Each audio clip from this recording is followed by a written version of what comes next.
Live TV, सच सबसे आगे। दोस्तों, स्वागत है आपका द लाइव टीवी में। मैं अब्बास हफीज हूं। चीन ने 2 दिन पहले आधिकारिक बयान जारी करके ये कहा है कि गलवान वैली चीन की है और चीन उस पर आगे कोई झड़प नहीं चाहता। दोस्तों, ये वही गलवान वैली है जिसकी रक्षा करते करते हमारे 20 जवान शहीद हुए हैं। 20 जवानों की शहादत के बाद ऑल पार्टी मीटिंग की मांग उठने लगी और प्रधान सेवक महोदय ने ऑल पार्टी मीटिंग बुलाई।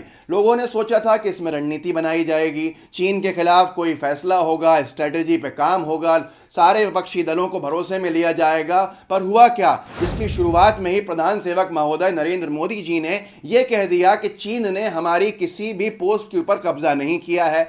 मतलब साफ है उनका कहना कि चीन हमारे इलाके में नहीं घुसा है, चीन अपने ही इलाके में है। लोगों के सवालों का सिलसिला शुरू हो गया। कुछ लोगों ने यह भी कहा कि अगर चीन हमारे इलाके में नहीं घुसा है तो इसका मतलब है प्रधान सेवक महोदय ने क्लीन चिट दे दी है चीन को। हमारे 20 जवानों की शहादत का क्या होगा, उसके बारे में क्या कहा जाएगा?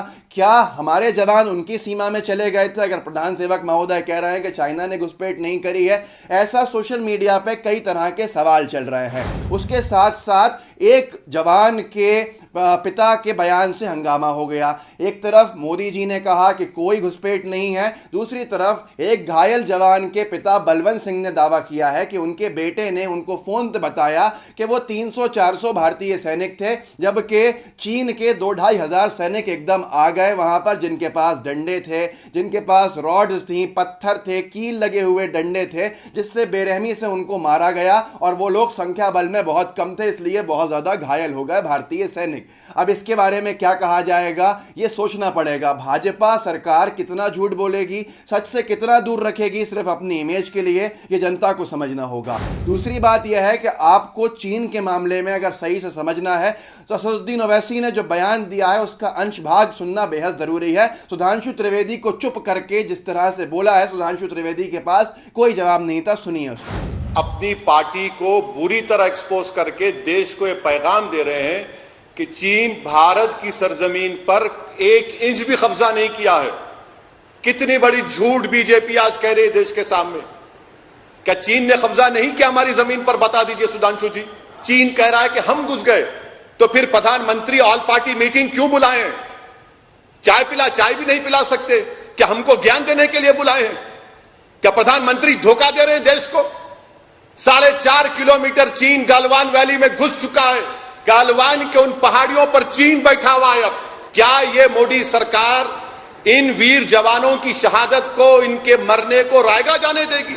दोस्तों, सुना आपने चीन का मामला क्या है, चीन कितना अंदर घुसपैठ कर चुका है। उसके बावजूद भी जानकारों का कहना यह है, सेना के हिसाब से भी यही मामला है, पर प्रधान सेवक साहब का बयान कुछ और है। उसके साथ साथ भाजपा में सच से दूर रहने का सिलसिला खत्म नहीं हुआ है। जयशंकर जी ने तो सैनिकों के ही बात पे एक सवाल खड़ा कर दिया है। विदेश मंत्री जयशंकर का कहना है कि किसने कहा कि सैनिकों के पास, भारतीय सैनिकों के पास हथियार नहीं थे, बल्कि वो तो हथियार से लैस थे। जिसके बाद एक और बयान आता है एक सैनिक के परिवार का कि उस सैनिक ने सूचना दी है उसके अपने परिवार को कि उनके पास कोई हथियार नहीं थे, वो बिना हथियारों के थे, जबकि चीन के सैनिकों के पास रॉड, डंडे, इस तरह की चीजें थीं जिससे चीन ने उनको मारा है। तो अब सैनिक की बात पे ही भरोसा किया जाएगा, सैनिकों के परिवार की बात पे भरोसा किया जाएगा, ना कि शिव जयशंकर जी की बात के ऊपर। भारतीय जनता पार्टी जिस तरह से झूठ का उपयोग कर रही है अपने बचाव में, वो हमारी परेशानियों को और बढ़ा सकता है। हमारे सैनिकों की जान जो है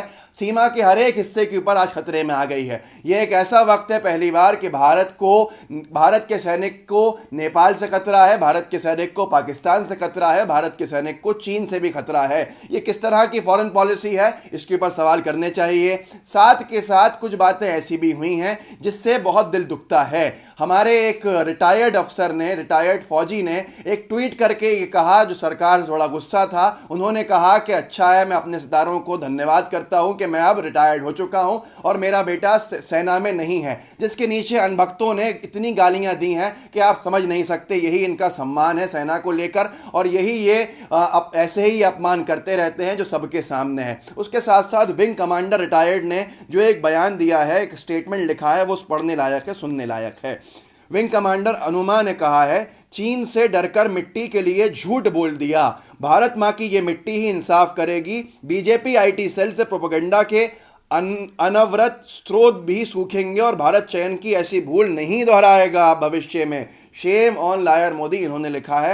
ये एयरफोर्स की रिटायर्ड विंग कमांडर हैं। इसके साथ साथ एक बात और साफ होती है कि आज स्थिति क्या है। भारत ने एक चयन किया 56 इंच की छाती के साथ साथ देश नहीं झुकने देने का वादा करने वालों का। अब यहां पर जितनी निंदा की है भाजपा की सरकार ने, और चाहे प्रधान सेवक हो चाहे रक्षा मंत्री हो, इनकी निंदा में चीन का नाम भी इन्होंने नहीं लिया है।